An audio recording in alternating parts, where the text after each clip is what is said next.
estadístico de prueba para una varianza, que acá yo lo resalto en rojo, de una varianza. Esta es la fórmula del estadístico, el que aparece ahí, x al cuadrado es igual a s a la 2 por n menos 1, que está acá abajo, sobre sigma al cuadrado, ¿sí? Entonces, profe, ¿y cómo era? Tener en cuenta chi cuadrado para pruebas de una varianza, f de Fisher para comparar dos varianzas, ¿sí? Nos vamos a enfocar, recuerdo bien que yo expliqué, vamos a enfocarnos en la chi cuadrada, que es lo que está ahí atrás, o sea, la fórmula acá es para una varianza, ¿sí? Me enfocamos en este, la f de Fisher no, yo no me enfoco en esa. ¿Cuándo se usa la prueba de hipótesis de una varianza? La chi cuadrada tiene una sola muestra, ¿sí? Así de simple. Si usted tuviera 3, 4, 5 muestras de 2 en adelante, pues se utiliza f de Fisher. Pero en este caso, como se utiliza una sola muestra, de una vez chi cuadrada. ¿Conoces o supones un valor de referencia en la varianza? Parece que la varianza se escribe como sigma al cuadrado. ¿Qué significa que sea sigma al cuadrado? ¿Sigma quién es? La varianza que muestral o poblacional. ¿Quién se acuerda de eso? El sigma. O sea, esta es la varianza que muestral o poblacional. ¿Quién lo recuerda? Mestral. ¿Seguro? Allá dijeron que será muestral. Les dejo la duda. Por favor, miren los apuntes. ¿Quieres comprobar si la... Al fin, ¿qué es, mi amor? ¿Varianza qué? Tranquila, aquí no es de... Yo no muerdo a la gente. Ustedes saben que yo acá no muerdo. Aquí es de salir de la ignorancia, por favor, no les dé pena. Es que varianza qué, mi amor. Muestra lo poblacional. Échele cabeza. ¿Quieres comprobar si la varianza real de la población es igual, mayor o menor de este valor? ¿Sí? Entonces, esa es la varianza muestral. Ejemplos de dónde se puede aplicar. Ejemplos en casos. Control de calidad. La fábrica dice que la varianza de pesos de un producto, sigma al cuadrado, es igual a 0.04. O sea, ¿qué tanto varían los datos que varían de 0.04? Normalmente se hace con la media. Con la media, ¿qué tanto se alejan de la media? Se alejan 0.04. Bueno, es una varianza bien pequeña. Tomas una muestra y quieres ver si la varianza sigue siendo esa. Ejemplo de los tornillos. Si usted va a comprar un tornillo milimétrico, usted se imagina que la empresa se dedica, no sé, a fabricar en cierto lote de 5 milímetros y resulta que uno le salió de 5.1 milímetros, pues ahí hay una diferencia muy pequeña pero significativa. Entonces ahí es donde tiene que ver eso. Se saca una muestra y si hay mucha variación, pues ese lote está mal. Educación. Se cree que la varianza de las calificaciones de cierto examen es 15 puntos cuadrados. ¿Será más alto este año? ¿Sí? O sea, si las calificaciones suben o bajan. Entonces analizas con esto. Ejemplos prácticos. Acuérdese lo siguiente, la clase de hipótesis para la prueba de hipótesis para una varianza maneja tres clases de hipótesis. Prueba bilateral, que era la para ambos costados. Ya ahí se maneja la campana de Gauss. ¿Sí? En la prueba bilateral, la prueba de hipótesis puede ser igual, o sea, la varianza es igual a una varianza, la varianza son iguales, perdón, o la prueba alternativa, las varianzas son diferentes. ¿Sí? Ahora prueba unilateral a la derecha. ¿Cuándo se sabe que es a la derecha? Cuando h sub 0 es que una varianza, que la primera varianza es menor o igual que la segunda varianza. ¿Cuál es la alternativa? Pues lo contrario, que la primera varianza es mayor que la segunda varianza. ¿Mm? Y la unilateral a la izquierda es cuando la prueba hipótesis varianza es, la primera varianza es mayor o igual que la segunda varianza y la hipótesis alternativa que la varianza es menor que la segunda. Si ustedes se dan cuenta y recuerdan, en la prueba hipótesis puede haber igualdades. En cambio, en la alternativa no existe igualdad. Acá no es igual. Él dice que no es igual. Aquí no existe la rayita del igual y acá tampoco existe la rayita del igual. Por favor, eso escribirlo bien. Pasos de cómo se hace la estadística de prueba para una varianza. Pasos resumidos. Planteas la hipótesis, por supuesto. Calculas el chi cuadrado de la fórmula. ¿Cuál es la fórmula? La que vimos allá atrás, ¿sí? Al comienzo de la clase. Buscar el valor crítico. ¿Dónde se busca el valor crítico? En la tabla chi cuadrado. Acuérdense en eso, siempre el valor crítico en la chi cuadrada con n-1 grados de libertad. Y cuarto, comparas. Si tu estadístico cae en la región de rechazo, pues se rechaza h sub 0 y ya ustedes ya saben cómo es el rollo ahí. Ya yo creo que les he masticado tanto eso que ustedes ya lo entienden y no hay necesidad de redondear lo mismo. Estadístico chi cuadrado. RR, aquí arribita, región de rechazo. A mí lo quise colocar así. Entonces esa es la fórmula que vamos a utilizar para este pedazo. Profe, ¿cuándo se usa en el ejercicio? Pues yo tengo que aclarar que se utiliza la fórmula del chi cuadrado. En el examen yo lo coloco, tranquilos. ¿Sí? Como la gráfica. Cuando es zona de no rechazo h sub 0 y esta parte azul es como rechazo hacia la derecha, es porque el h sub 0 es menor o igual a la primera varianza es menor o igual que la segunda varianza. ¿Sí? Cuando usted vea y una vez lo coloque así, pues la gráfica tiene que ser así. ¿Sí? Unilateral a la derecha. ¿Cómo es unilateral a la izquierda? Pues lo contrario. Si acá era la boca del cocodrilo estaba para la derecha, pues aquí la boca del cocodrilo está a la izquierda. Y si está a la izquierda en h sub 0, la zona de rechazo es la parte azul. Ustedes ven acá. ¿Listo? Y bilateral, pues tiene dos zonas de rechazo, una parte aquí a la izquierda y una parte aquí a la derecha. Sí, se maneja con alfa sobre 2 y alfa sobre 2. Entonces, no se nos olvide eso, es cuando es así, la prueba de hipótesis. Que la prueba de hipótesis nula, la varianza es igual a la segunda varianza. Y la hipótesis alternativa, la varianza es diferente a la segunda varianza. Ejemplos, pues ahí es donde nos interesa. Mire, aquí es donde yo simplifico todo. Estos son los parámetros y esta es los otros parámetros. ¿Esto es para qué? Esta es la media aquí. ¿Quién se acuerda de esto? ¿La media de qué? Y esta es la desviación estándar de qué. ¿Muestral o poblacional? ¿Quién se acuerda de esto? Muestral. Muestral. Y esta, mu y sigma, es que media, esta es la media qué. ¿La media qué? Población. Y la desviación estándar poblacional. Exacto. Se supone que los diámetros de cierta marca de válvulas están distribuidos normalmente con una varianza poblacional. Entonces hay que leer bien para saber cuál es la prueba hipótesis. Entonces, válvulas están distribuidos normalmente con una varianza poblacional de 0.2 pulgadas, pero se cree que últimamente ha aumentado. Se toma una muestra aleatoria de válvulas, a las que se les mide su diámetro. Es decir, qué tan redondo es, si es muy grande lo redondo o muy pequeño, obteniendo los siguientes resultados en pulgadas. Entonces, ¿cuántos datos se toman? 1, 2, 3, 4, 5, 6, 7, 8, 9 y 10. Mire que son diferentes. Un diámetro de 5,5, 5,4, 5,4, 5,6. Está bastante variadito. ¿Sí? Con una varianza muestral de, ahí le dicen, nos dan una varianza muestral de varianza muestral. Porque aquí la varianza poblacional y acá varianza muestral de 0.0181 al 5% de significancia. Pues varianza poblacional de 0.2 pulgadas, pero se cree que últimamente ha aumentado. Entonces ahí es donde empieza la prueba de hipótesis. Entonces, ¿qué tenemos?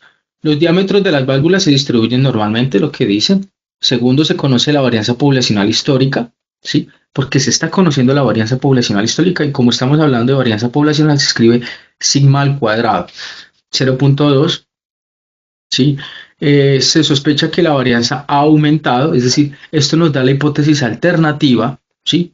La alternativa, no la nula, ojo con eso. Cuarto, se toma una muestra de válvulas y se calcula la varianza muestral. Se toma una muestra de válvulas y se calcula la varianza muestral. Ahí no la dieron, que vale S al cuadrado porque la varianza muestral se escribe con S. S al cuadrado equivale a 0.0181. Nivel de significancia al 0.05. Profe, ¿cuál es la fórmula a usar? Pues esta. Esta es la que ya he mostrado 1000 veces. ¿Listo? Paso a seguir. La varianza de la población es superior a 0.2. ¿Por qué es superior? Porque en la lectura dice que va aumentando. La varianza poblacional va aumentando. Entonces, La hipótesis alternativa sigma al cuadrado, que es la varianza, es mayor a 0.2, que va aumentando. Entonces, por eso dice mayor a 0.2. Si esa es la hipótesis alternativa, pues la anula lo inverso. Obvio, obvio. Entonces, eso es el planteamiento de la hipótesis. Paso a seguir. Quiere decir que la zona, quiere decir que la zona de rechazo, ¿cuál es? Pues si la parte amarilla va para la boca hacia la derecha, pues es unilateral hacia la derecha. Así de simple. Entonces, esta va a ser la gráfica. ¿Sí? Ya ahorita miramos que esta parte, la zona de rechazo H sub 0 y la zona blanca es la zona de no rechazo H sub 0. 2. Planteamiento de regla de decisión. Los grados de libertad. N-1. ¿Cuántos datos habían? Habían 10 datos. Y de esos 10 datos le quitas 1, queda 9. ¿Sí? Alfa equivale a 0.05 y listo. Bueno, profe, ¿y qué hago con esos datos? Chicos, tomas la tabla de la distribución. A ver, aquí que no me deja.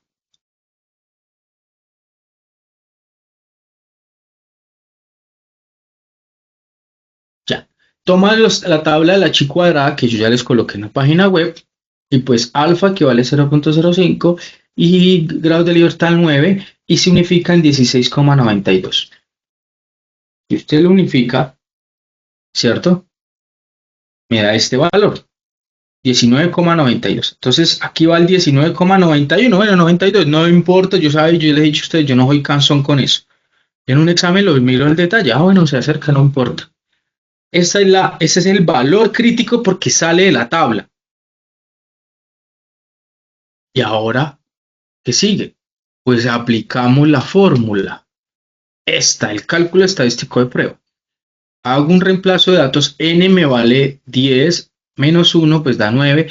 S al cuadrado, que es la varianza, no, es la varianza muestral, ¿sí? Que la tengo acá, que al comienzo no la dan 0.0181 sobre dividido entre la varianza poblacional, que es ¿cuál? 0.2. Hago los cálculos, por eso es importante llevar calculadora, chicos.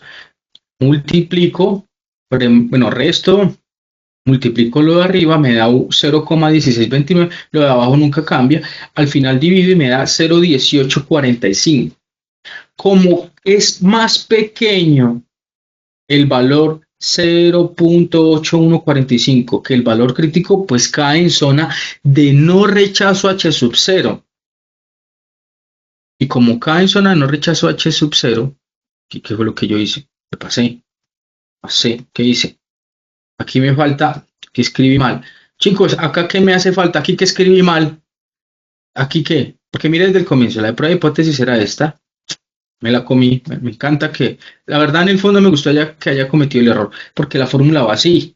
Mire, la boca del cocodrilo va a la derecha igual. Entonces yo la embarré aquí, porque no le coloqué la boca al cocodrilo. Acá me falta la boca del cocodrilo, sí, me la comí. Entonces, como no se rechaza H sub 0, no, acuérdense, no se rechaza H sub 0, no se quiere decir que se acepta H sub 0 verdadero. Eso uno concluye. Conclusión, no rechazamos H sub 0. Es decir, no hay evidencia estadística al 5% de significancia que la varianza haya aumentado. Y listo. Porque si se hubiera rechazado H sub 0, pues se hubiera tomado aceptación H sub 1, que es la alternativa. Y si uno dice que la varianza haya aumentado. Y listo. Ejemplo 5. Ese fue para el ejemplo anterior. Ejemplo 5. La señorita Louise Metro Bus Company de Estados Unidos desea dar una imagen de confiabilidad haciendo que sus conductores sean puntuales en los horarios de llegada a las paradas. La empresa desea que haya poca variabilidad en dichos tiempos. Pues usted sabe que los conductores no, como el Transmilenio, a veces se pueden demorar por X o Y razón. En términos de la varianza de los tiempos de llegada a las paradas, que varían mucho los tiempos, obviamente, la empresa, y lo hago en amarillo, desea que la varianza sea menos de 4 minutos. ¿Sí? Asuma que en una muestra aleatoria de 24 llegadas a ciertas paradas en una intersección en el centro de la ciudad, de nuevo, asuma que en una muestra aleatoria de 24 llegadas a cierta parada de una intersección en el centro de la ciudad, la varianza muestral entonces es S al cuadrado de 4.9 si la distribución poblacional de los tiempos de llegada a las paradas es aproximadamente normal. Use un alfa de 0.05. Los datos que tenemos. N es igual a 24. ¿Sí? S al cuadrado es igual a 4,9. Y el sigma al cuadrado es igual a 4. ¿De dónde lo saco? De la parte amarilla. Por favor, claridad con eso. Y alfa 0.05. Prueba de hipótesis. Como en la parte amarilla, yo digo que la varianza sea menor, por eso la hipótesis alternativa es alfa al cuadrado es menor a 4. ¿Listo, chicos? Listo. ¿Cuál es la fórmula a usar? Ya sabemos la fórmula a usar, chicos. Por favor, eso, tener claridad, llevar el papelito de las fórmulas. Yo no le veo problema a eso. Escriban las fórmulas, por favor, porque ustedes resultan preguntándome y después se confunden con, no, pero así no era la fórmula, y se agarran ahí ustedes peleando. Por favor, claridad con eso. Planteamiento de la regla. Grado de libertad n-1. ¿Cuántos datos serán? 24. Le quitas 1, me queda 23, alfa 0.05. Como la prueba de hipótesis es así, y la boca del cocodrilo de la hipótesis nula es a la izquierda, pues es unilateral a la izquierda. ¿Listo? Como es a la izquierda, las cosas cambian. Por eso me gusta escribirlo en rojo, tabla de cola a la izquierda. ¿Sí? Entonces, antes de hacer, usted hace lo siguiente. Cuando es unilateral a la izquierda, usted hace 1 menos 0.05. Profe, ¿de dónde saca el 0.05? Alfa. Siempre es 1 menos 0. Cuando es unilateral a la izquierda, por favor, que empiezan a ya mirar y que se enredaron, escriban eso, escriban eso. Cuando es unilateral a la izquierda en h cuadrado, se hace los grados de libertad, el alfa, pero se le hace 1 menos alfa, y 1 menos alfa es 1 menos 0.05, equivale a 0.95. Bueno, ahora sí la tabla. Ese 0.95 lo tomo en la parte de arriba y el 23 lo tomo en la parte de la izquierda y se unifican en este valor 13.0905. Profe, ¿yo puedo tomar los dos decimales? Sí, 13.09, por supuesto. Y ese es el 13.091, que lo amén. Sí, yo con eso no soy engorroso.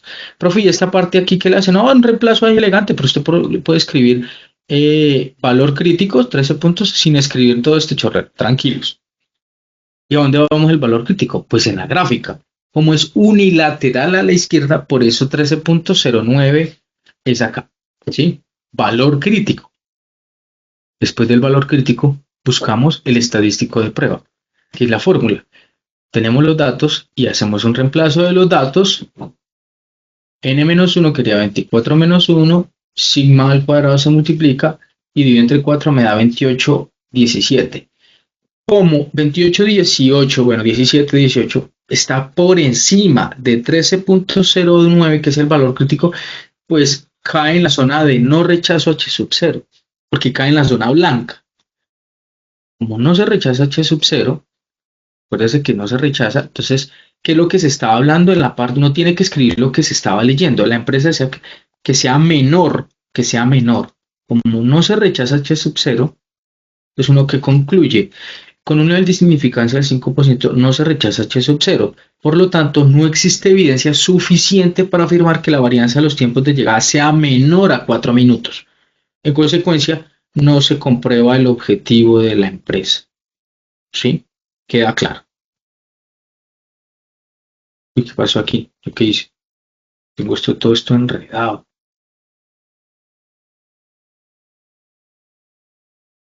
¿Qué pasó aquí? ¿Yo qué hice? ¿Será que yo confundí las diapositivas? Sí. Vas a ver que sí. Listo.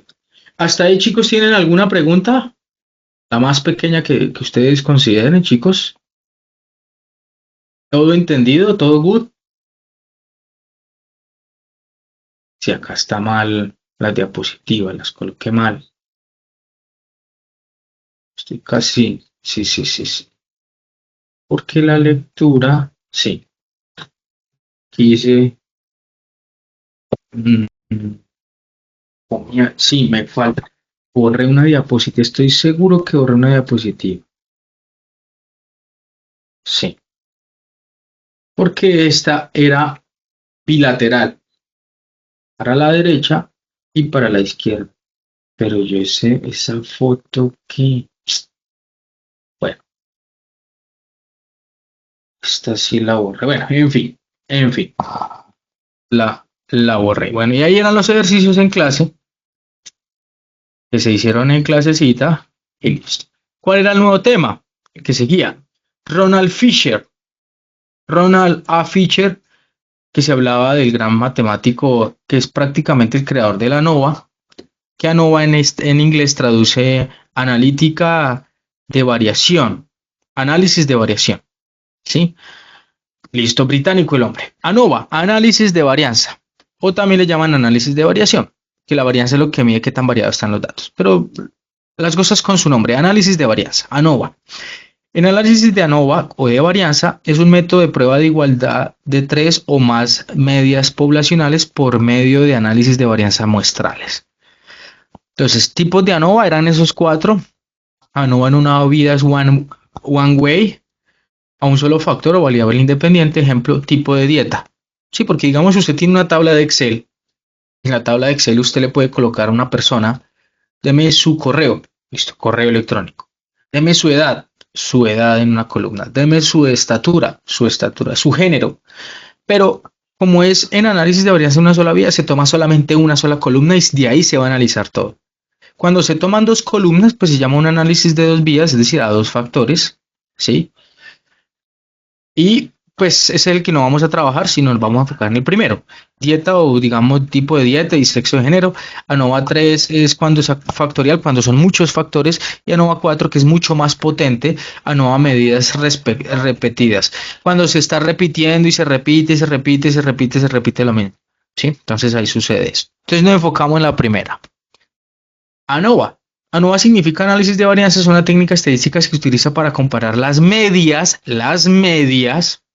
de dos o más grupos y determinar si existen diferencias significativas entre ellas. ¿Sí? Entre dos o más grupos. Entonces, aquí uno se da cuenta que si estas son las medias, las de color amarillo, entonces, ¿qué tan alejado o cerca están de las medias? Eso es lo que hace ANOVA. ANOVA, para hacer ANOVA se necesita hipótesis, supuestos, cálculos, ecuaciones e interpretación. Y listo. Por ejemplo, ¿quieres investigar si existe diferencia significativa entre los fertilizantes en lo referentes al crecimiento de plantas? Pues yo tengo el fertilizante A, B y C. Después de un tiempo me doy cuenta que el fertilizante A, las plantas no es que sean muy altas. La B bastante altas y la C bastante altas. Pero uno no puede tomarlo como lo ve visualmente. Uno necesita ver qué tanto han crecido respecto a las medias, que ahí todo cambia, ¿sí? Cuando es respecto a las medias, pues es el eficiente, no lo que usted visualmente ve. A veces ese concepto es muy engañoso para muchas personas, ¿no? Pero es que yo veo que las plantas son muy grandes. Sí, pero si las plantas no necesitan que sean grandes, porque no las necesito, porque ese no es el deber de la empresa, sino que las plantas produzcan flores. Bueno, y que las flores sean grandes, sí, pero si hay flores extremadamente grandes, pues eso no es lo ideal, que las flores sean todas homogéneas, bonitas. Sí, a eso se refiere. ANOVA lo que me ayuda a averiguar es si existen diferencias significativas en el crecimiento de las plantas de los tres grupos. ¿Mm? ¿Pero acaso la prueba T no hace lo mismo? La prueba hace lo mismo, sí es cierto, sí y no. Pero la prueba T solo es para dos grupos, o sea, es como el bebé. En cambio, ANOVA trabaja para 3, 4, 5, 6. Aquí es para dos grupos, en cambio la prueba ANOVA es para más de dos grupos. O sea, es más eficiente, es más grande. ANOVA es más potente, esa es la palabra adecuada. Yo por ahí lo coloqué que ANOVA es el papá de la prueba T. ANOVA tu papá. ¿Qué hipótesis se comprueba en una ANOVA? Entonces, simple. Y era el más sencillo. A mí me parece que eso sí es sencillo, a mi parecer. ANOVA Los valores de las medias de los grupos son iguales, ¿sí? Con la hipótesis nula, que todas son iguales, que eso es casi imposible, que todas las hipótesis nulas, perdón, todas las medias de todos los grupos, todas son iguales entre todas, no, eso es casi imposible, pero esa es la hipótesis nula, si así se escribe matemáticamente, porque estamos hablando mu, es de la, de una, ¿de qué? De una muestra, y la hipótesis alternativa se maneja así. Los valores medios de los grupos no son iguales, pero no se escribe no se escribe así con un tachito de desigualdad, sino se escribe así, al menos una media es diferente, de cada grupo al menos es diferente. Si una es diferente, pues la hipótesis alternativa es la que está mandando ahí.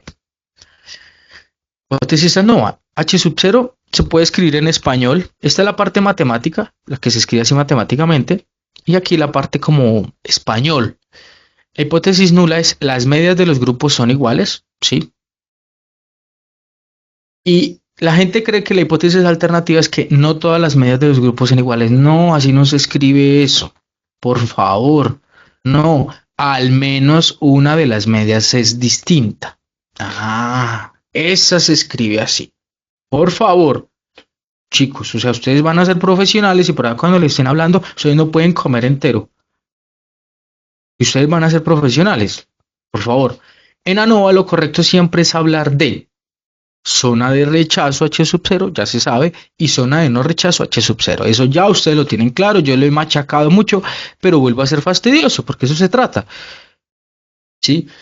No se dice zona de aceptación, se dice zona de rechazo H sub 0 y zona de no rechazo H sub 0. Eso ya lo he dicho hasta el cansancio. En ANOVA se divide en región de zona de rechazo, donde el valor F calculado es muy grande. Bueno, esto no lo coloquemos porque mucho no es gastar tiempo, sino es ser directo a los ejercicios. Entonces, ¿por qué se llama análisis de varianza para comparar medias? Entonces, ¿por qué se llama análisis de varianza? Porque la herramienta matemática que se usa para detectar si las medias son diferentes es la varianza. Así de sencillo. Una vez le dije a un profesor, profe, ¿por qué no le llaman análisis de medias? No, Felipe, no. No. Lo correcto es que para usted sacar qué diferencias hay entre grupos, la varianza es el que hace ese cambio si hay entre medias. Ah, ok. Pero yo entiendo su concepto, me decía el profe, yo entiendo lo que usted me quiere decir, porque se está tratando de mirar si las medias son diferentes. Sí, pero Felipe llama análisis de varianza. De pronto, si usted sale con un título de un doctorado, de pronto puede hacer un cambio así, entonces me dio risa, pero bueno. Si las medias son muy diferentes, la varianza entre grupos es mucho mayor que la varianza dentro de los grupos. Esto yo lo recuerdo que yo lo resalté.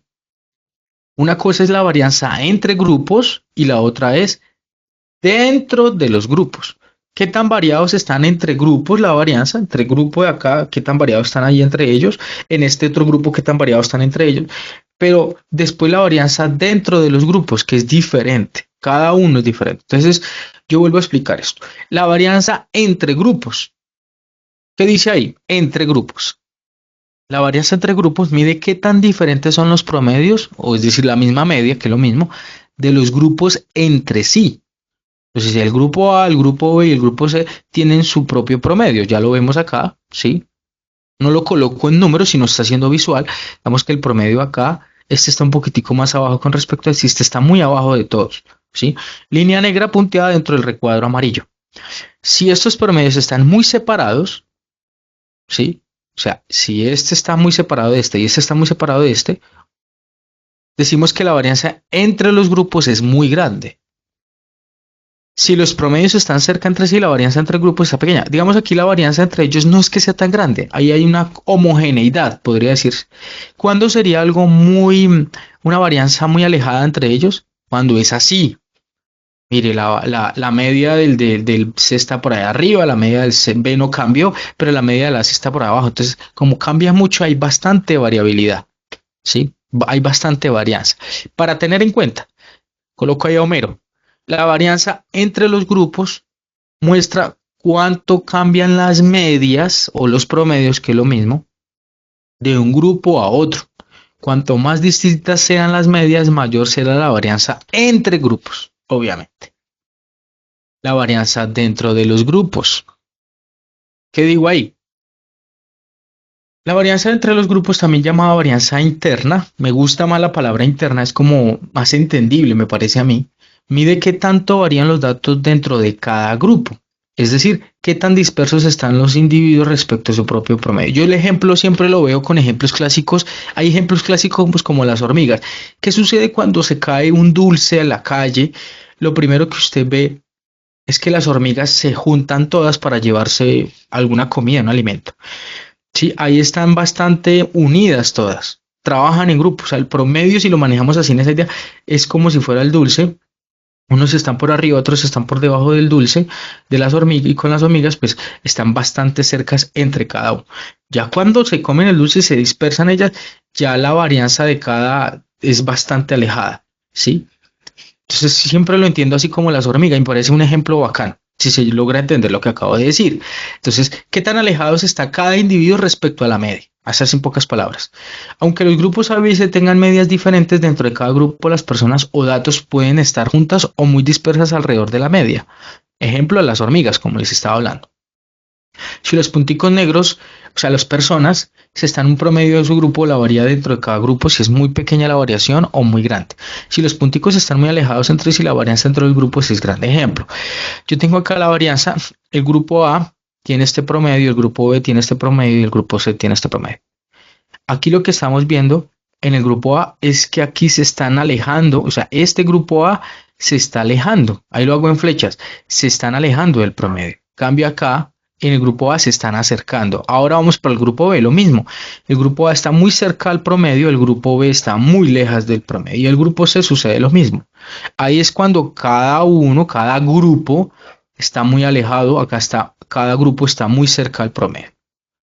¿Sí? Para tener en cuenta, en resumen, la varianza dentro de los grupos indica qué tan parecidos o diferentes son los datos dentro de cada grupo. Cuando los valores están muy cerca entre sí, la varianza es pequeñita, pero si los datos están muy dispersos, la varianza es muy grande. En pocas palabras, muestra cuánta uniformidad hay dentro de cada grupo. En resumen, y ya, con esta parte. Varianza entre grupos, compara las medias de los grupos. Varianza dentro de los grupos, mira la dispersión de los datos dentro de cada grupo. Importante. Y aquí la fórmula de F calculado, que es la varianza entre grupos sobre la varianza dentro de los grupos. Y ese es el F calculado.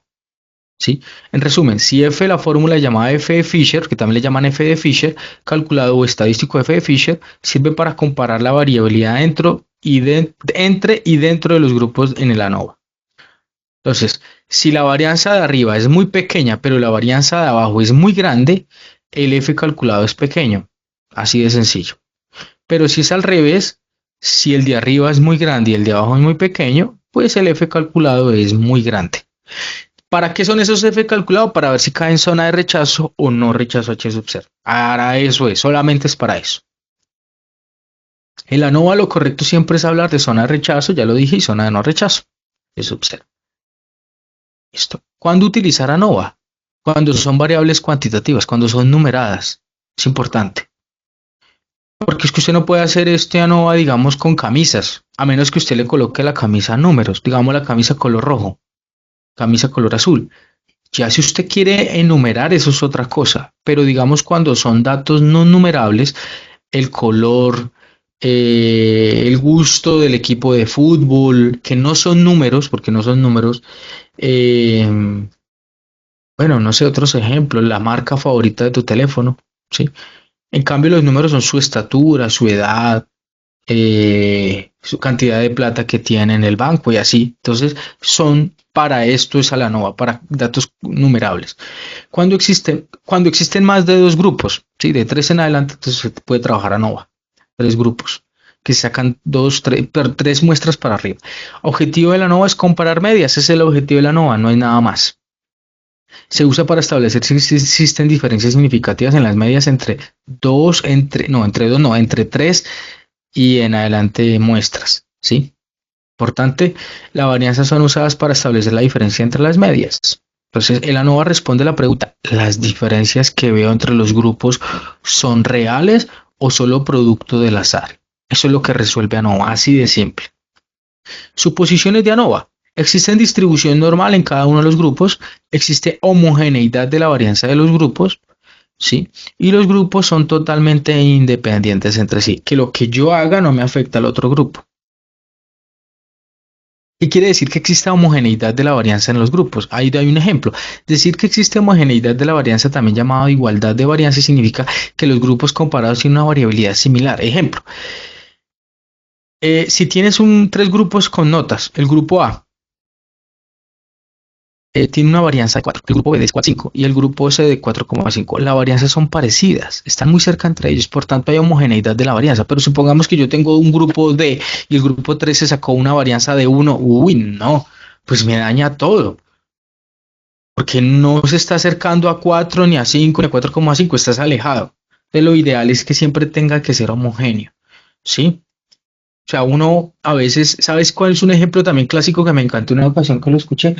Comparar una persona que estudia en Bogotá versus una persona que estudia en una vereda de este país. Pues, chicos, seamos lógicos. Una persona de ciudad tiene un poco más de conocimiento versus una persona del campo. Obviamente lo que ha cerrado mucho la brecha ha sido el internet, pero ahí es donde uno no puede comparar aquí a Nova con personas de ciudad como Bogotá versus una persona de pueblo. O sea, no se puede comparar en un campo por allá porque no va a tener datos homogéneos.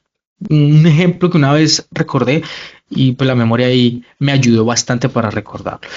Análisis de varianza, ventajas, podremos hacer diferencias acerca de si nuestras muestras se tomaron de población si tienen la misma media.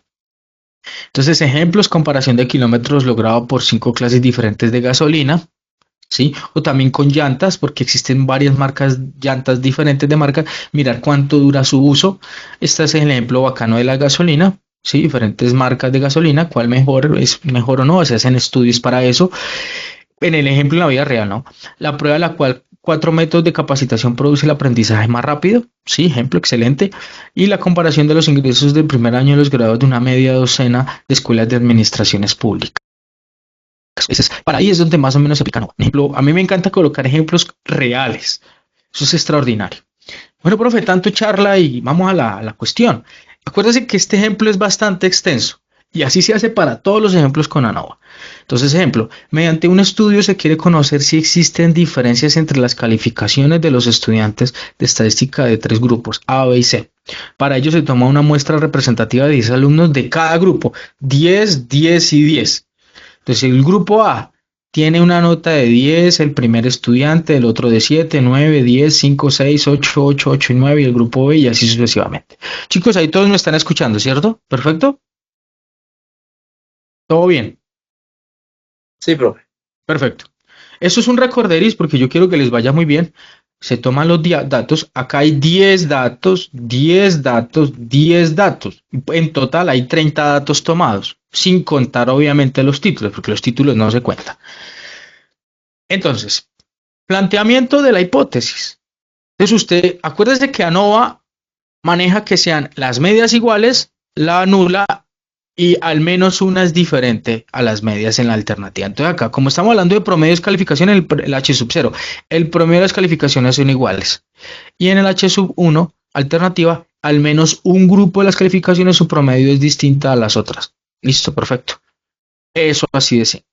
Segundo paso, tomamos la tabla. Obviamente tienes que tomar la tabla. Después de eso, sumamos el grupo A. Sumas el grupo 10 más 7 más 9 más 10 más 5, bla, bla, bla, me da 80 en este ejemplo, que se llama una sumatoria de X sub A, porque estamos hablando del grupo A. Grupo B, sumas todo eso, sumatoria, eso significa sumatoria de XB. Grupo C, sumatoria del grupo XC, que es 71. Tercer paso, sumamos cada grupo. Si yo sumo 80 más 73 más 71, pues ¿cuánto me va a dar? La suma es de 224. Esto se llama sumatoria de X subtotal de Y. Escribirlo así, por favor, porque no me empiezan a patinar ustedes allá. Uy, ¿de dónde es que el profe sacó esto? Chicos, es las fórmulas, por favor. Paso 5. Elevamos al cuadrado cada dato de la tabla. ¿Cómo así, profe? ¿Cómo así cada dato de la tabla? Chicos, fácil. 10 al cuadrado 7 al cuadrado, 9 al cuadrado, 10 al cuadrado, 5 al cuadrado, 6 al cuadrado, 8 al cuadrado, 8 al cuadrado, 8 al cuadrado, 9 al cuadrado, 4 al cuadrado, 5 al cuadrado, 10 y así sucesivamente. 10 al cuadrado me da 100, 7 al cuadrado me da 49, 9 al cuadrado me da 81 y así sucesivamente. Aquí están las respuestas en la parte azul de cada uno. 4 al cuadrado me da 16, 8 al cuadrado me da 64 y así sucesivamente. Paso 6. Sumamos los cuadrados de cada grupo. Si yo sumo todo esto, me da 664. Si sumo este, me da 575. Y si sumo todo este, me da 567. Esto me da la sumatoria de x sub a al cuadrado. X sub b al cuadrado y la sumatoria de x sub c al cuadrado. Listo. Paso número 7. Sumamos todos los totales de los resultados de los cuadrados de los grupos. ¿De dónde los saqué? Pues de aquí. Ahora tomamos este y sumamos ese valor. ¿Cuánto me da? Aquí 1806. La sumatoria de x sub i al cuadrado. ¿Listo? Paso número 8. Realizamos una suma de cuadrados totales con la siguiente fórmula. En el paso 8, ahí sí empezamos con las fórmulas. Suma de cuadrados totales. Entonces ahí se dice suma de cuadrados subtotales es igual a la sumatoria. Por eso les digo, por favor, llevar las fórmulas. Porque ustedes después resultan preguntándome, profe, espere, ¿cómo es que era el cuadrado? Chicos, por eso las fórmulas son importantes. Es sumatoria de x sub i al cuadrado. Y este x sub i al cuadrado, ¿quién es? Es este valor. Y este, ¿de dónde lo saco? Pues ya lo muestro ahorita. Este sale de ahí, mírelo. Este x subtotal de i era el primer ejercicio que se hizo la sumatoria, que da 224. Pero chicos, que pase el, ya.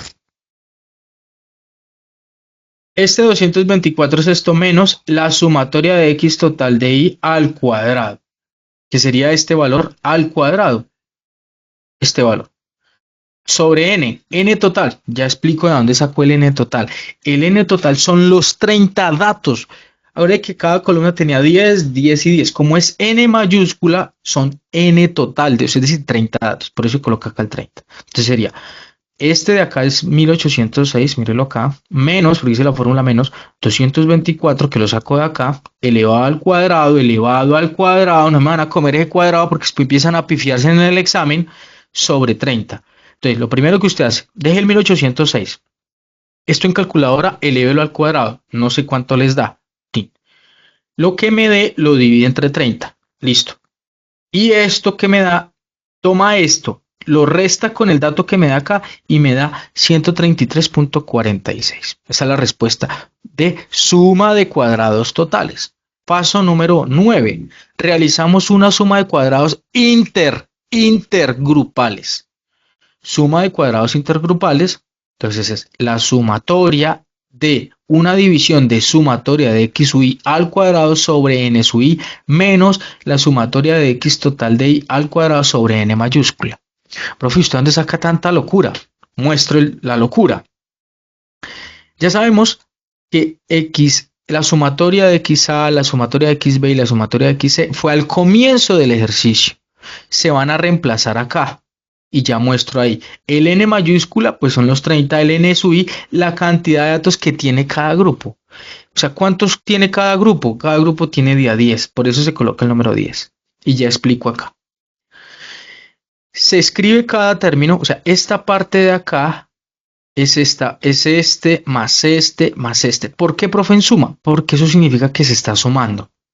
Entonces, el 80 al cuadrado sobre 10, que es el n, más el 73 al cuadrado sobre 10, más el 71, que es este al cuadrado sobre 10, menos, ahí sí la fórmula, lo que va a la derecha. ¿Menos quién? Pues este de acá es 224 al cuadrado sobre 30, porque es el n. Entonces, profe, ¿usted qué hace primero? Elévelo al cuadrado, lo que me da lo divido entre 30, deje el número quieto ahí, esto.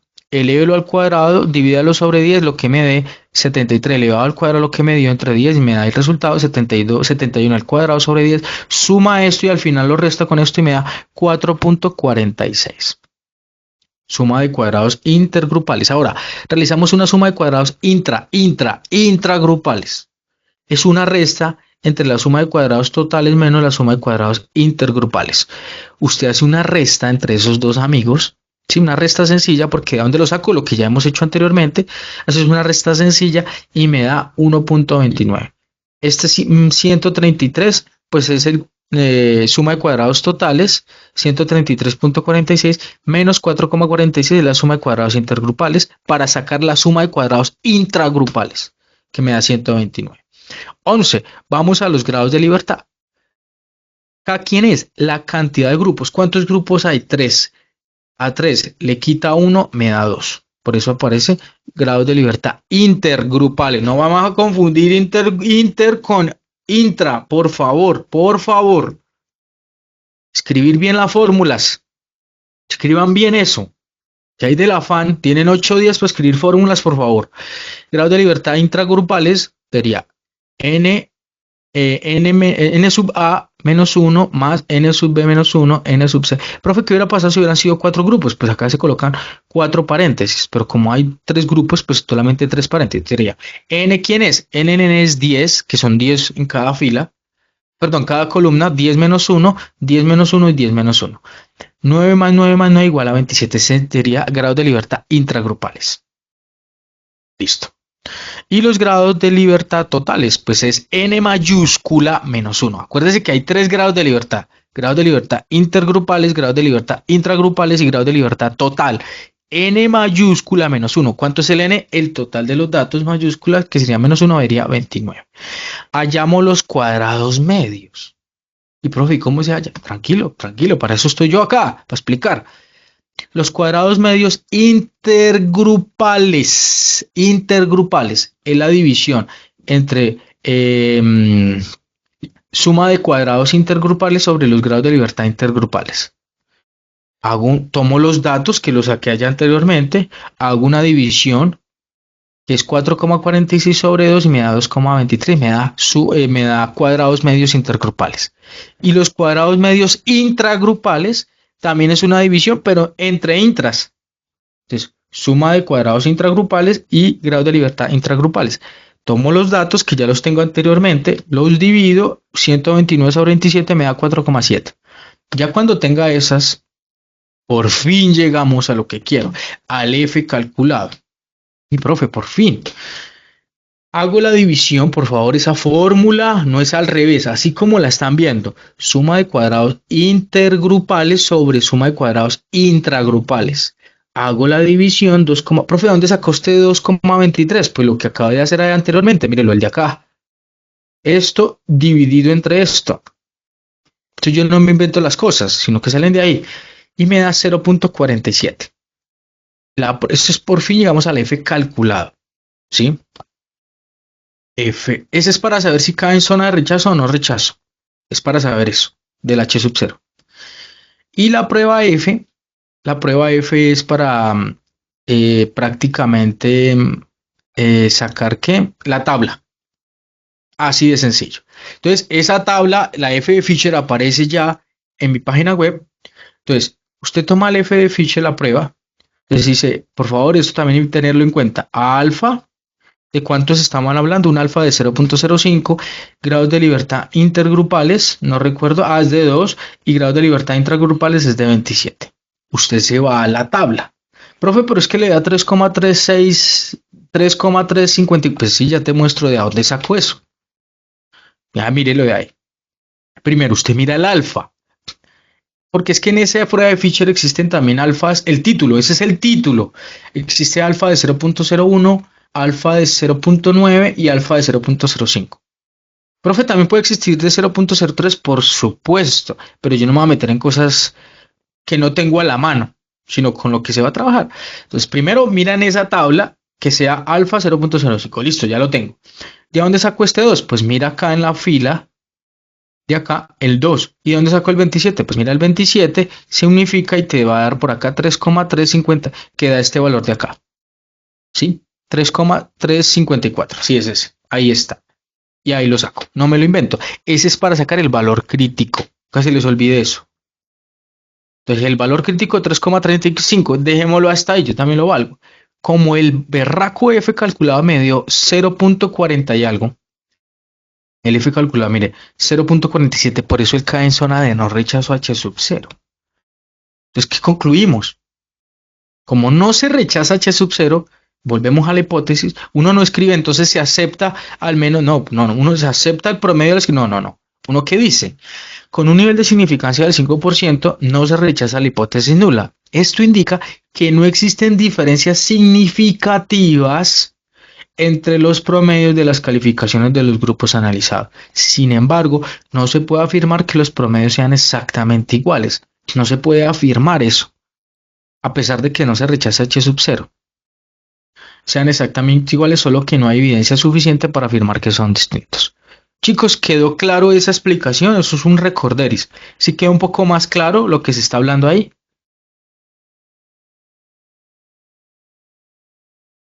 Chicos. Aló. Sí, señor. Perfecto. Sí, profe. Listo yo. Y en Excel, yo recuerdo que yo les mostré en Excel yo cómo hacía la magia y nos botaba eso tan rápido, pero obviamente yo no voy a utilizar en el examen Excel, pero yo les quise mostrar. Estos fueron los ejercicios en clase que ustedes trabajaron en clase en su momento, trabajaron juiciosos, no fueron todos, pero chicos, sí sería muy bueno que ustedes vayan trabajando esto. ¿Por qué? ¿Por qué lo digo? Porque de pronto a mí se me da por colocar exactamente alguno de esos 3 puntos de ahí igualiticos en el examen. Entonces, cuando usted llega al examen, no llegue, uy, espere, ¿cómo así? ¿Cómo era? No, hágalo en su casa, practique, equivóquese, y cuando llegue al examen ya me acordé cómo se hace este ejercicio. Por favor, tómele pantallazo si quiere, por favor. Mire a este punto 3, a este punto 2, tómele el pantallazo si usted lo desea, o foto, como usted quiera, y el punto 1 también. Practique, por favor. Si usted hace estos 3 ejercicios el fin de semana, créeme, usted ya tiene un punto ganado. Bien juicioso. Nuevo tema. Prueba de bondad de ajuste, que fue la última clase. Prueba de bondad de ajuste. Se trata de comparar los resultados que realmente se observaron de frecuencia observada en una muestra de los resultados que se esperarían la frecuencia esperada. Observado, que utilizaba la parte de las relaciones de pareja, lo que usted espera es que su pareja no lo engañe. Lo que observa puede ser muy diferente a lo que usted esperaba. Entonces, una cosa es lo observado y la otra cosa es lo esperado. A no entrar a los detalles, vamos directamente al campo. Entonces, la frecuencia observada es el número de veces que realmente ocurre cada categoría de resultados o muestra, es decir, lo que se observa con los datos, lo observado, lo que realmente usted está viendo. Y lo esperado es, pues, lo que usted esperaría que ocurriera, la parte como teórica. Mira, ahí lo coloco en amarillo. Lo observado es lo que realmente y lo esperado, pues es lo que esperarías. No se sabe aún, ¿sí? Es como un ejemplo. Supongamos, yo te coloco un ejemplo aquí clásico. Va a llover. Entonces usted dice, el pronóstico dice que se esperan lluvias. Ah, ok, se esperan lluvias de 3 a 5 de la tarde. Perfecto. Pero cuando usted va de 3 a 5 de la tarde, observa de que no llovió. O puede también suceder que lo que observa llovió. Entonces, no siempre lo que usted espera es lo mismo a lo que usted observa. Ese es el ejemplo clásico para ese. Ese es un buen ejemplo. Prueba chi cuadrado también se maneja acá, por favor. Prueba chi cuadrado de bondad de ajuste. Es la más común, se usa cuando los datos son categóricos o discretos, por ejemplo, colores, marcas, ahí sí se manejan categóricos que no necesariamente sean números. Comparar frecuencias observadas versus esperadas. Esa es la prueba de bondad de ajuste, comparar observado con lo esperado. Así de simple. 3 formas generales. Entonces existe la prueba de bondad de ajuste para esperar uniforme, que es la que expliqué la clase pasada, o frecuencia esperada iguales, que es lo mismo. La prueba de bondad de ajuste no uniforme, ¿sí? Y la prueba de bondad de ajustes para distribuciones ya sea normal, binomial, y no sé, ya sé cómo se llama, no se llama Poisson, se llama Poisson, así se llama, Poisson. No sé, yo sé que ahí dice Poisson, eso yo lo tengo muy claro, chicos, yo sé que ahí lo leo y dice Poisson, pero los matemáticos yo no sé por qué, nunca he podido entender y le he preguntado a ChatGPT por qué le dicen Poisson, no sé si era un sobrenombre, es como a mi hermano, que a mi hermano le dicen Guillermo, y se llama Guillermo, pero él le dicen Tito, sí, entonces eso es para que me entiendas, es como un seudónimo, un alias. Creo yo que es por ahí. Entonces, Poisson, le dicen al Poisson, raro así, pero así siempre ha quedado. La prueba de bondad de ajuste compara lo observado versus lo esperado para ver si lo real coincide con lo esperado. Por supuesto, si son parecidos, la distribución se ajusta, si son muy distintos, no se ajusta. Así de sencillo. O realidad, que es lo que pasó, lo expectativa de lo que esperabas que pasara. ¿Cómo se plantean las hipótesis? La distribución observada se ajusta a la distribución teórica. No hay diferencias significativas entre lo observado y lo esperado. O también más bien, yo lo coloqué ahí en rojo. La distribución observada se ajusta a la distribución esperada, que se escribe lo observado es igual a lo esperado. Y la hipótesis alternativa, la distribución observada no se ajusta, ahí sí se escribe así, no se ajusta a la distribución esperada. Es decir, lo observado no se ajusta a lo esperado. Ahí sí se escribe así. Ahí ya no se escribe al menos nada, se escribe ahora sí, no se ajusta. Resumen de la hipótesis. Entonces, la hipótesis nula, lo que observas coincide con lo esperado. Interpretación práctica, los datos siguen el patrón teórico. Y la hipótesis alternativa, lo que observas no coincide con lo esperado, los datos no siguen el patrón teórico. Se rechaza H sub 0, no hay diferencias significativas, y no se rechaza H sub 0, no hay diferencias significativas. ¿Sí? Ahí para que lo tengan en cuenta. En resumen, se rechaza H sub 0 y no se rechaza H sub 0. Prueba, aquí la fórmula, chicos, esa por favor, escribirla también para esta prueba de bondad. La fórmula se utiliza para todas, para saber si cae en zona de rechazo o no rechazo H sub 0, que es chi cuadrado es igual a la sumatoria de lo observado menos lo esperado, todo eso al cuadrado en una resta sobre lo esperado. ¿Sí? Entonces, frecuencia observada, el número de veces, ya eso explicó, saber si cae en zona de rechazo H sub 0 o no rechazo H sub 0. ¿Cómo se saca el valor crítico? O sea, el de la tabla, ¿cómo se saca? Entonces hay que tener claridad con esto, porque sí existen tres maneras diferentes y yo lo expliqué en la clase pasada, por eso lo trabajamos en clase. Con valor crítico de la tabla, los grados de libertad y el alfa. ¿Sí? Eso hay que tenerlo claro. Prueba de bondad de ajuste para la uniforme sirve para saber si todas las categorías ocurren con la misma frecuencia o algunas aparecen más o menos de lo esperado. En otras palabras, es una prueba que te dice si los datos están repartidos de formas parejas o no entre las categorías. Ejemplo, ahí decía que la Universidad Única FAN desea evaluar si el número de máquinas descompuestas de PC es el mismo todos los días de la semana. Para ello se recopilaron datos del promedio de máquinas descompuestas por día durante una semana. Prueba una hipótesis con una prueba de significancia de 0.05 de estos datos. Es decir, el lunes se dañaron 13 máquinas, el martes 14, el miércoles 6, el jueves 10, el viernes 8, el sábado 7 y el domingo 12. ¿Qué empiezas a hacer? Como aquí dice, ¿cómo sé que es uniforme? Para ello se recopilaron datos de promedio de máquinas descompuestas por día durante una semana. Por una hipótesis muestra las máquinas es el mismo todos los días de la semana. Es el mismo. Por eso se utiliza una prueba de bondad de ajuste uniforme. ¿Cómo se hace la uniforme? Así, profe. Ahí con amarillo lo coloco. Frecuencia esperada uniforme. Sí, en los 7. Entonces, como la máquina descompuesta es lo que usted observa, pues eso es lo que usted anota. Entonces, por ahí llama O de ver rojito, ahí lo coloco. El total son 70 máquinas descompuestas en una semana. Computadora, ¿qué datos tengo? N es igual al 70, N minúscula, K son 7 días porque son 7 filas, grados de libertad son 6, ¿por qué son 6? Aquí, porque son en total, ahí no decía grados de libertad, o si no decía nada, son 7 filas menos 1 me daría 6, y alfa 0.05. Porque es que a veces en algunos ejercicios ya le dan a uno los grados de libertad, por eso me dejó pensando, no, pero ya, nada, no dije nada. Planteamiento de la hipótesis, pues ya sabemos chicos, siempre es así para todos los casos de prueba de bondad. Lo observado es igual a lo esperado para la hipótesis nula y lo alternativa, lo observado no es igual lo observado no es igual a lo esperado.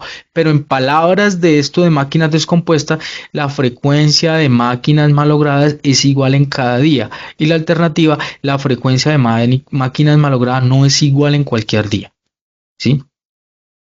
Una manera de escribir matemáticamente es esto. Peso 1 es igual a P sub 2, P sub 3, P sub 4, P sub 5 y la alternativa, al menos una de las P sub 1 es diferente. Matemáticamente se escribe así. O otra manera, que ya lo he escrito como 3 veces, la tercera manera, las descomposturas ocurren con la misma frecuencia todos los días, distribución uniforme, la descompostura no ocurre con la misma frecuencia todos los días. Como usted quiera escribirlo. Listo. Paso 2, matemáticamente, ¿qué se está haciendo? Como esto es uniforme, hallamos la frecuencia esperada. ¿Por qué? Porque ya tenemos lo observado, que eran los datos ahí. Pero lo esperado es el total sobre el número de días. ¿Cuánto es el total, profe? Pues 70 máquinas descompuestas en una semana. Número de días, pues fueron 7, 70 sobre 7 me da 10. Como es uniforme, por eso la frecuencia esperada todas es 10, 10, 10, 10, 10. Y listo. Ya tenemos la tabla más organizada y listo. Aplicamos el estadístico chi cuadrado para aplicamos los datos. Como esto es una sumatoria, entonces sería lo observado. Entonces acá 13 menos 10 elevado al cuadrado sobre e, que sería sobre 10, más, porque eso es una sumatoria, y así sucesivamente. O sea, sería 13 menos 10 sobre 10, que sería esta primera fila. El que sigue, 14, que es este, menos 10 al cuadrado sobre 10. El que sigue, 6 menos 10 al cuadrado sobre 10 y así sucesivamente. Restas primero cada uno. Lo que resta me da un número, lo elevo al cuadrado y después lo divido entre 10, me da cada este valor. RAN. Como me da ese valor, el X calculado me da 5,8. ¿Para qué es este? Para saber si cae en zona de rechazo o no rechazo H sub 0. Ahora vamos ¿a dónde? A la tabla. Aquí también hay otra manera de encontrar el 5,8 que yo lo expliqué en la clase. Si usted lo quiere hacer así, maravilloso. Obviamente me gustaría que lo hiciera así, pero si usted lo quiere hacer así, profe, entendidísimo. Vas ordenado, organizado y excelente. Como usted quiera, pero que esté bien. Hallamos el valor crítico usando la tabla.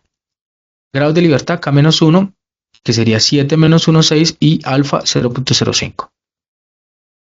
Chicos, ¿quién se acuerda qué tabla yo uso acá? ¿Quién se acuerda? Vamos a ver si se acuerdan.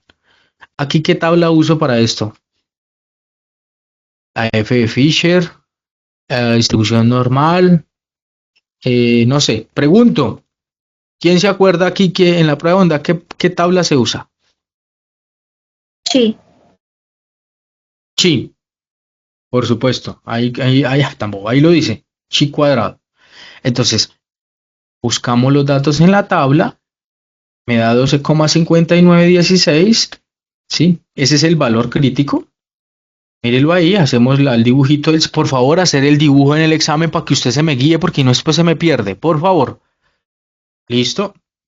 Ese es el valor crítico. Y el valor de calculado me dan 5,8, es decir, zona de no rechazo H sub 0. Aquí yo le escribo más, es decir, el X calculado es menor que el valor crítico, ¿sí? Y lo coloco con números, me parece lindo colocarlo con números. Vuelvo a colocar la hipótesis. Como no se rechaza H sub 0, es decir, no se rechaza que la frecuencia de máquinas malogradas es igual en cualquier día, ¿yo qué digo? Conclusión.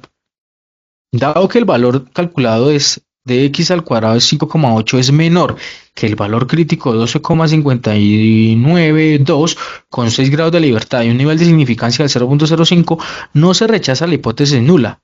Por lo tanto, no existen diferencias significativas en el número de máquinas malogradas entre los distintos días de la semana. En consecuencia, se concluye que la descompostura ocurre aproximadamente con la misma frecuencia cada día. Y ya.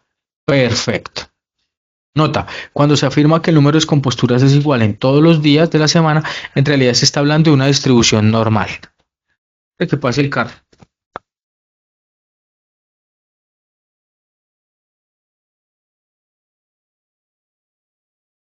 Prueba de ondas de ajuste para no uniformes.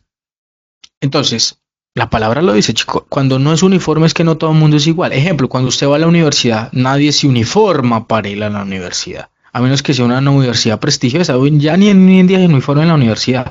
Cuando usted está en el colegio está uniforme, cuando usted está en la universidad ya no es uniforme. A menos que esté estudiando medicina, que ahí es diferente. Listo.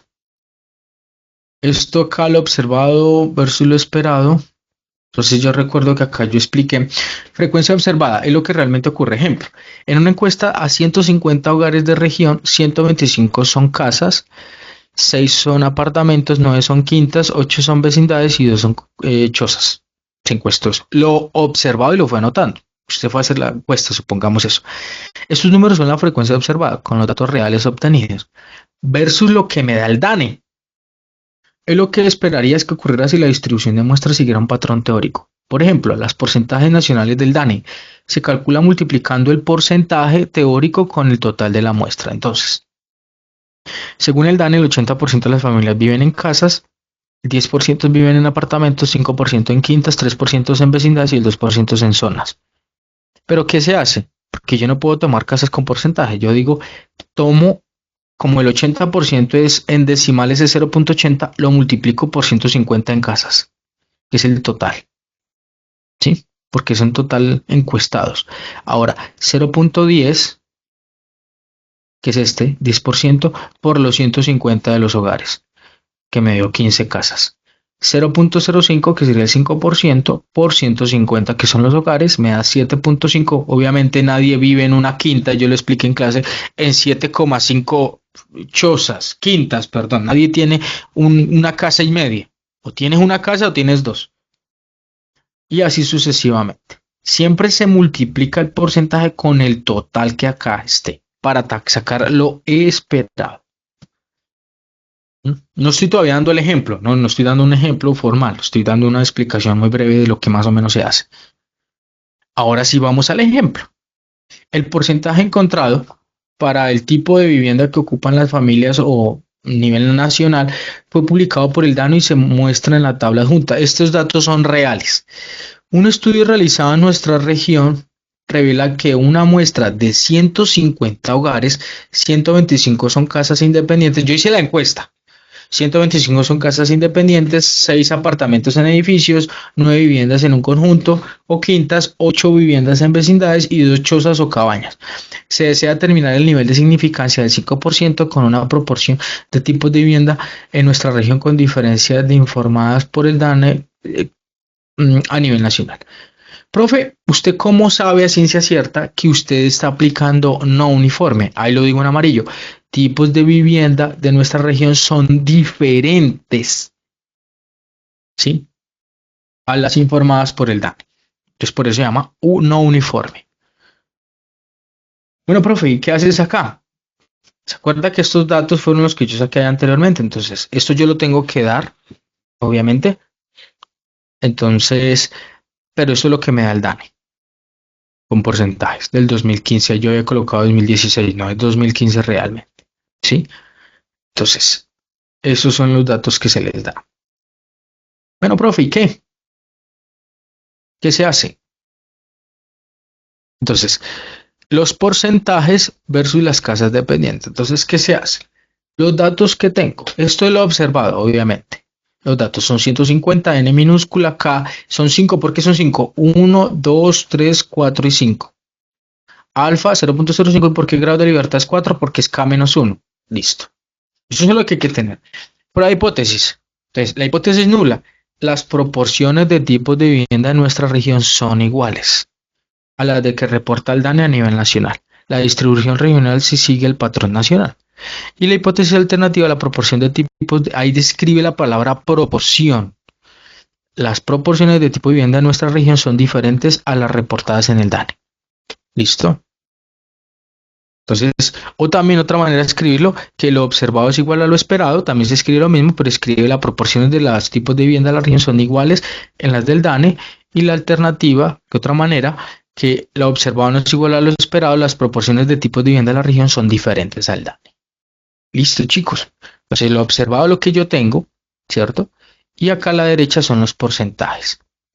Para yo tener lo esperado, yo tengo que multiplicar 86,5% por 150. Y la multiplicación y me da 129,75. Después 6,3, pero que si yo lo vuelvo decimales, ese 6,3, usted acuérdese que para volverlo decimal lo multiplica por 100. Y eso me da 0.063. De nuevo, si yo cojo el 6,3 y lo multiplico por 100, me va a dar 0.063 y lo multiplico por ¿quién? Por 150, me da 9,45. Después, el 1,6, si yo lo vuelvo solo decimales, sería multiplicado por 100, esto me daría 0.016. y eso se multiplica por ¿quién? Por 150 y me da 2,40 y así sucesivamente. Esto es lo esperado. Y listo. Ahí lo que donde yo saco las cosas. Como ya tengo lo observado, ya tengo lo esperado, pues chicos, es fácil. Hacemos cálculo estadístico. Hacemos el reemplazo de los datos.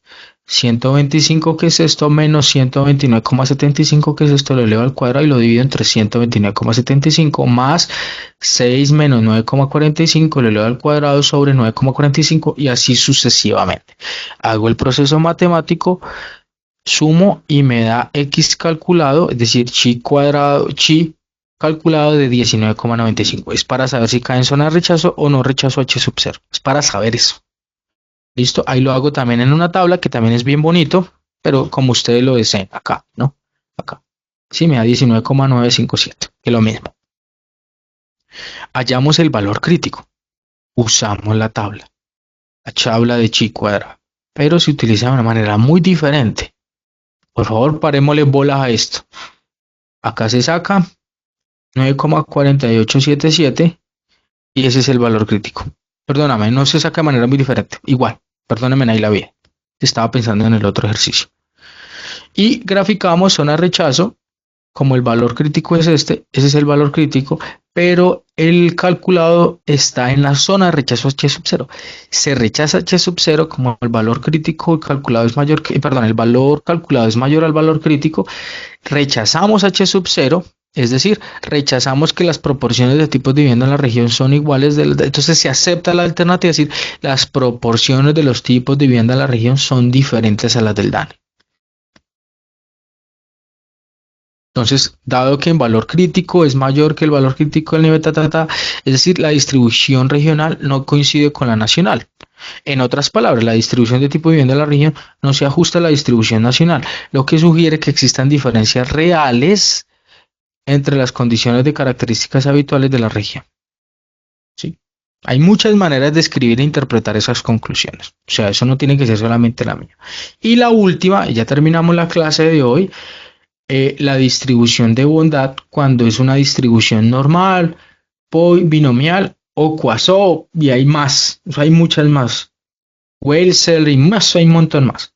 Pero yo no me quise enfocar en todas esas raras, yo me quise enfocar solamente en la normal. Profe, ¿usted cómo sabe que se aplica prueba de bondad de ajuste de distribución normal? Porque lo tiene que decir en la lectura. Él tiene que decirlo, mírelo ahí. Siempre tiene que decir eso. Si él no lo dice, pues no aplicas eso. ¿Qué ejemplo dice? Una compañía de servicios de mensajería registra el peso de 64 paquetes elegidos al azar, determinar si el peso de los paquetes se ajusta a una distribución normal con un nivel de significancia del 0,01. Prueba de bondad de distribución específica. Eso es lo que vemos. Como tiene un intervalo, ¿sí? F sub O es lo que observas. Es decir, de un peso de 150 a 200 gramos es de 8 paquetes. Y así sucesivamente por un total de 64. Los datos que tenemos, n igual a 64, k igual a 6, ¿por qué a igual a 6? 1, 2, 3, 4, 5 y 6. Grados de libertad es k menos 1, sería 5. Y alfa 0,01. Ahí es diferente los grados de libertad, por favor. Perdón, el nivel de significancia, porque siempre tenemos la idea de 0,05, pero en este caso no lo cambian. En el examen usted tiene que estar atento a eso. H sub O, H sub 0, el peso de los paquetes se ajusta a una distribución normal, porque estamos hablando de una distribución normal. En el anterior se hablaba de proporciones, y en el primer ejemplo de prueba de bondad son iguales o no son iguales respecto a lo que se esté hablando. ¿Sí? Cambio acá dice el peso de los paquetes se ajusta a una distribución normal, y el otro, alternativa, el peso de los paquetes no se ajusta a una distribución normal. Esos son los datos que yo tengo. Primero usted hace un punto medio, que esto en estadística le llaman marca de clase. Profe, ¿usted a dónde saca el 175? Es la mitad entre 150 y 200, 175. ¿Y cómo lo hace? Sumas y siempre lo divide entre 2. Sumas 200 sobre 200 más 250 y lo divide entre 2.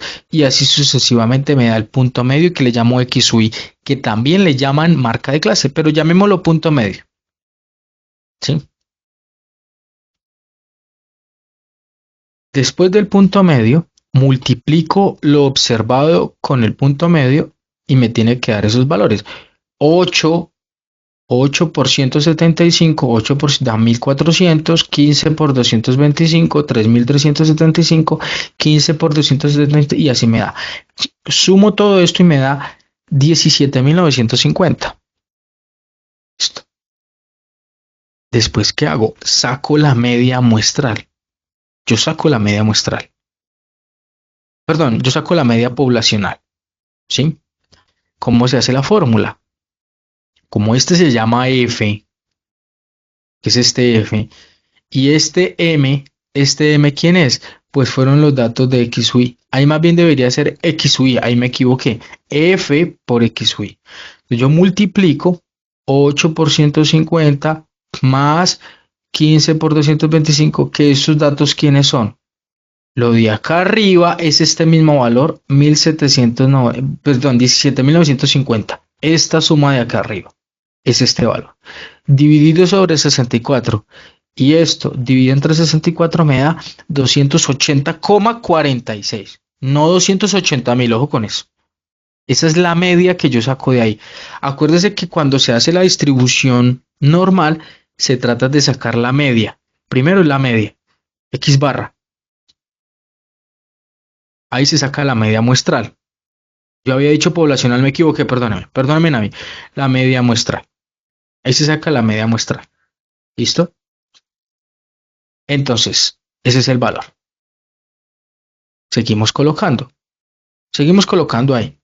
Profe, ¿de dónde sacaste este XUI menos este X barra? Pues chicos, fácil. El XUI es este valor. Para sacar este menos 105,47, pues es ¿cuánto me dio el promedio? Tener en cuenta este valor, 280,47. Entonces diría, este valor lo resta con 280,47 y me da este valor. El que sigue, 225 lo resta con 280,47 y me da este valor. Así con negativo y todo. Después, tomas este valor, lo restas con la media que me da. ¿Cuánto es la media? 280,47 y me da este valor. De nuevo, este 325 lo resto con la media, que es cuánto vale la media, 280,47 y me da este valor y así sucesivamente. Profe, ¿y de acá cómo pasa este pase a este salto? Pues esto lo elevo al cuadrado, me da esto. Esto lo elevo al cuadrado porque acá me está diciendo que lo elevo al cuadrado. Esto lo elevo al cuadrado, me da esto. Esto lo elevo al cuadrado, me da esto. Esto lo elevo al cuadrado, me da esto. Y esto lo elevo al cuadrado, me da esto. ¿Sí? Profe, y después de eso, ¿yo qué hago? Cada valor, este lo vas a multiplicar con la frecuencia observada, que es el F. 8, mira aquí, 8 por, aquí sería 11.124,27, que es este valor, me da 80.994. Después, 15 por 3.077,0 es 15 por 3.000, me da 46.000 y así sucesivamente. Sumo todo esto, todos estos datos, me da 275.599,9. Profe, ¿yo qué hago con eso? Sí, ¿yo qué hago con eso, bro? Chicos, aplican este S, que es la varianza. Perdón, la varianza no. La desviación estándar. Pero la desviación estándar, yo la confundo ahí, la varianza ya. Ahí lo que usted aplica es S, que sería la desviación estándar. La varianza, pero es que ahora las confundí. Varianza, desviación estándar, la desviación estándar. Si ustedes se dan cuenta, esto de acá arriba es esto de acá, o sea, todo el total de acá es este valor de acá, 275.599,9. Es esto de acá arriba, sobre n-1. ¿Y n cuánto vale?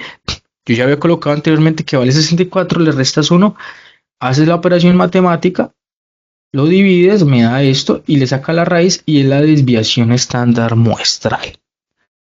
Y ya encontramos la media, ya encontramos la desviación estándar muestral. Usted no tendría que hacer esto a menos, como en el taller que yo ya les había dado, la media y la desviación estándar. Yo ya se las había dado a ustedes.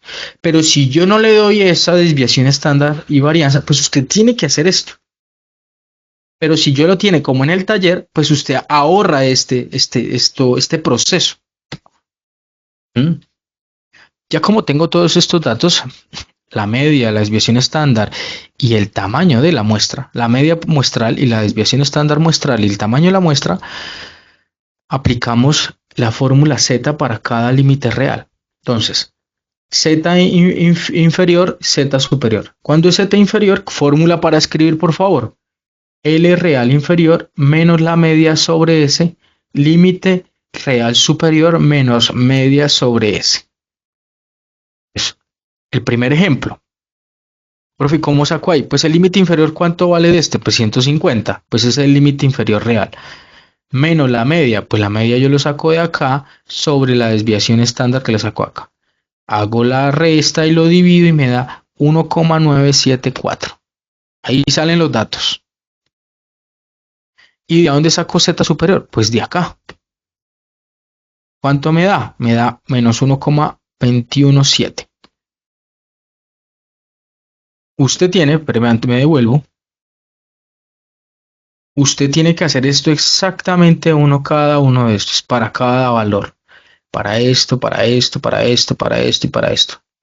Tiene que hacerlo. O sea, límite para este grupo hace esto que vamos a hacer, pero para el otro grupo hace lo mismo que está haciendo acá, para este hace lo mismo que está haciendo acá y así sucesivamente. Pero estamos con el primero. Entonces, buscamos una tabla normal Z inferior. Entonces, en la tabla de la normal, la de la campana de Gauss, acá ya es diferente, porque usted utiliza campana de Gauss. Tomas el valor 1,9, mírelo acá, y el que resta, que sería 0,07 o 0,08, usted puede tomar este si quiere, no le veo ningún problema. En un examen yo no voy a hacer cansón, pero yo quise tomar estos dos. Me da 0,9756, 0,9761. Yo le hago una suma y una resta. Pero si usted no se quiere matar la cabeza, déjelo con solamente 0,9756 y ya, no se mate la cabeza. Si no quiere, ¿no? Eso ya es decisión suya. Aquí no es camisa de fuerza eso. Después tomamos ese resultado, lo resto 1 menos 0,9758, me da 0,0242 y probabilidad acumulada hasta este Z. Entonces queda probabilidad acumulada. Entonces, como estamos hablando del Z inferior, es decir, la probabilidad de menos 1,974 es de 0,0. Si yo lo manejo en porcentajes, equivale a un 2,42%. Pero bueno, lo queda. Y hacemos lo mismo para el superior. Lo mismo. 1,2 lo busco en la tabla de la normal. Como ahí me da 0,017, pues yo tomo 0,01. Entonces entre estos dos, tomo los dos, ya es decisión mía. Lo sumo, lo divido entre 2. Después de ese valor lo resto con el 1, me da 0,1122. Y esta es la probabilidad acumulada en este Z. De este Z de acá. Entonces, la probabilidad acumulada de menos 1,217, que es este 21,17, es aproximadamente de 0,1122. Después de eso, ahora llamamos la frecuencia esperada del intervalo de 150 a 200. Esa es la frecuencia esperada, porque estamos buscando los valores esperados para cada uno. N de N es creo que 64, sí, por supuesto, y empezamos a reemplazar los datos, que es lo que me dio ahorita.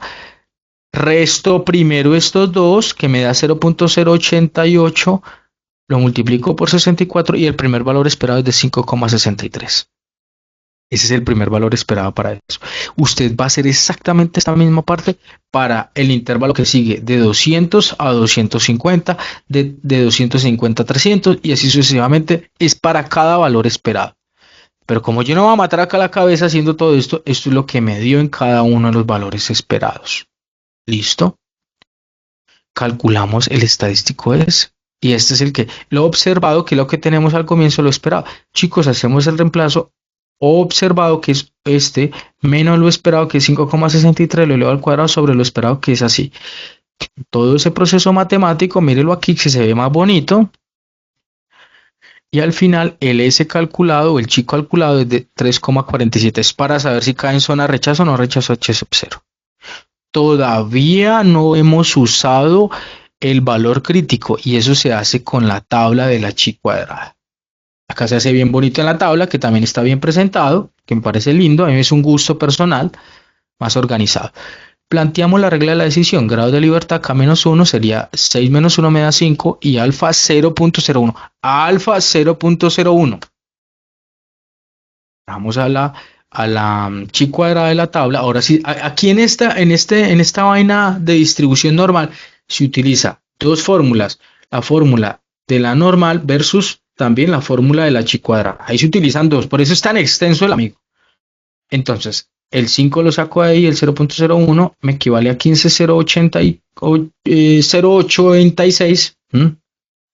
Valor crítico ahí. Y el X calculado me cae en zona no rechazo H sub 0.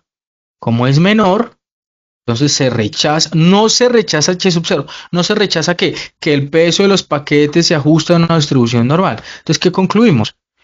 No se rechaza la hipótesis nula al nivel de significancia del 1% con un 5 grados de libertad. Por tanto, existe evidencia muestral suficiente para afirmar que el peso de los paquetes se ajusta a una distribución normal. Se ajusta porque no se rechaza H sub 0.